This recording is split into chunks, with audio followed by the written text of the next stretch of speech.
More bad news for Joe Biden, as a Ukrainian MP has just leaked phone calls between Joe Biden and former Ukrainian President Poroshenko detailing a $1 billion quid pro quo to fire the prosecutor investigating Burisma, the Ukrainian energy company who had hired Joe Biden's son Hunter.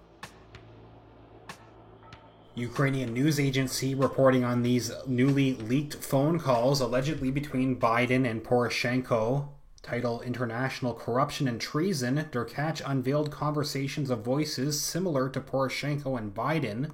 According to the MP, records confirming the facts of international corruption, treason, and external governance at the highest state level were handed to him by investigative journalists. Leaked phone calls between Joe Biden and the former Ukrainian president explicitly detail the quid pro quo arrangement to fire former Ukrainian Prosecutor General Viktor Shokin, who Poroshenko admits did nothing wrong, in exchange for $1 billion in U.S. loan guarantees, which, as many likely remember, there's a video of Biden openly bragging about doing from January of 2018.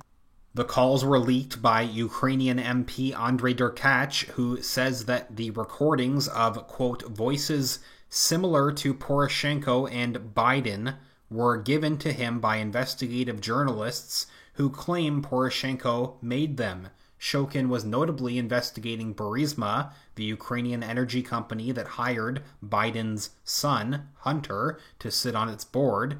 The leaked calls begin on December 3rd, 2015, when former Secretary of State John Kerry starts laying out the case to fire Shokin, who he says blocked the cleanup of the Prosecutor General's office, and stated that Biden is very concerned about it, to which Poroshenko replies that the newly reorganized Prosecutor General's office won't be able to pursue corruption charges, and that it may be difficult to fire Shokin without cause. But before Vice President Biden comes, I just wanted to try to urge you to see if there's a way to get by this problem of replacing the Prosecutor General, Shokin, because from our perception, he's blocked the cleanup of the Prosecutor General's office, and I know the Vice President is very concerned about it, and I think it'd be good to try to have some resolution of that. Later, in the leaked audio on February 18th, 2016, less than 3 months after the Kerry conversation, Poroshenko delivers some, quote, positive news. Now it's better. I can hear you better too. I'm sorry. No problem. You were saying, I missed what you were saying. Yeah. So, first of all, I'm very happy to hear you. Second, this is very valuable for me that you find out a time for me even in Minnesota. And I'm dreaming some days to be with you in Minnesota. That's easy, man. I tell you what, I'd like to be with you instead of Minnesota right now, but go ahead. The third, I have some positive and negative news. I will start with the positive news. Well, good. Joe, I have a second positive news for you. Yesterday, I meet with the General Prosecutor Shokin. Yes. And despite of the fact that we didn't have any corruption charges, we don't have any information about he doing something wrong, I especially asked him, no, it was the day before yesterday, I especially asked him to resign as his position as a state person, and despite of the fact that he has a support in the parliament. And as a finish of my meeting with him, he promised me to give me the statement on resignation. And 1 hour ago, he bring me the written statement of his resignation. Great. And this is my second step for keeping my promises. I agree. 4 weeks later, on March 22nd, 2016, Biden says, quote, "Tell me that there is a new government and a new prosecutor general. I am prepared to do a public signing of the commitment for the $1 billion. Hey,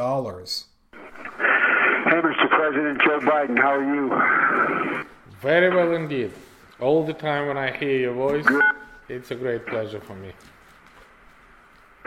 Well, I'm on Air Force 2, and I think we're going to stay connected. We just took off, and I'm hoping this connection will stay open. Assuming that there is a new government and a new prosecutor general, I am prepared to do a public signing of the commitment for the $1 billion. Again, I'm not suggesting that that's what you want or don't want. I'm just suggesting that that's what we're prepared to do. And again, it wouldn't be finalized until, the IMF pieces are written. Extremely strong motivation. One of the possible candidates was leader of my faction, Lutsenko, who is the public figure.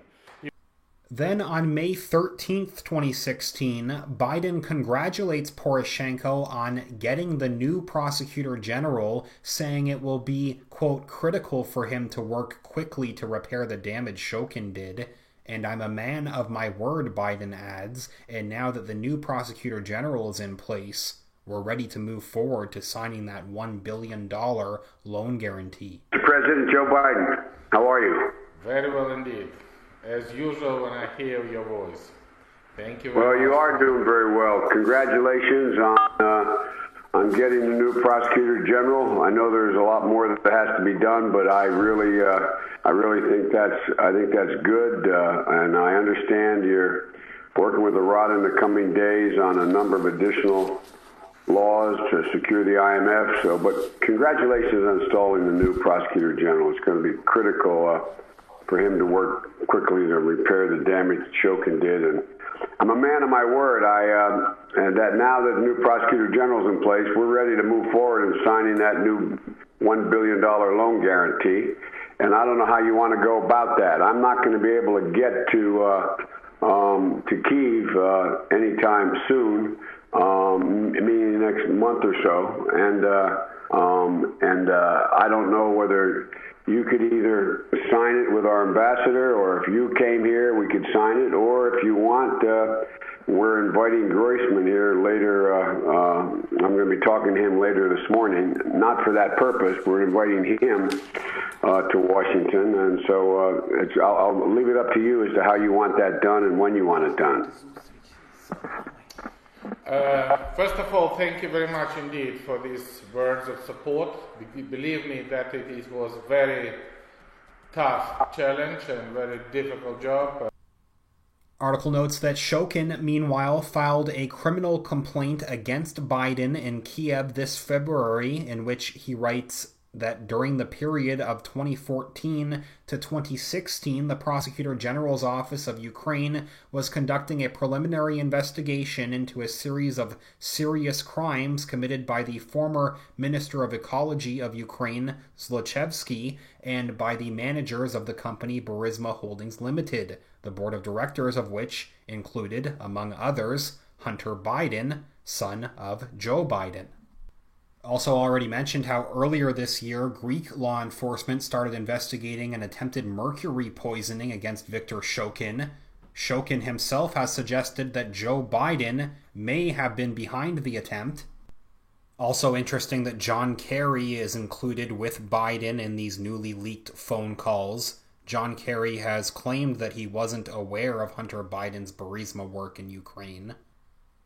Kerry was already asked about this after it was reported that Christopher Hines, John Kerry's stepson, roomed with Hunter Biden's former business associate Devin Archer in college. The two went on to become business partners, but Hines distanced himself from Archer and Biden over their decision to accept paid positions on the Burisma board.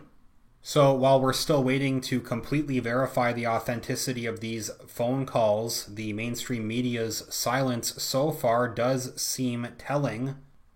Please leave a comment and tell me what you think about this latest update. If you could give this video a thumbs up, click the like button. That's greatly appreciated.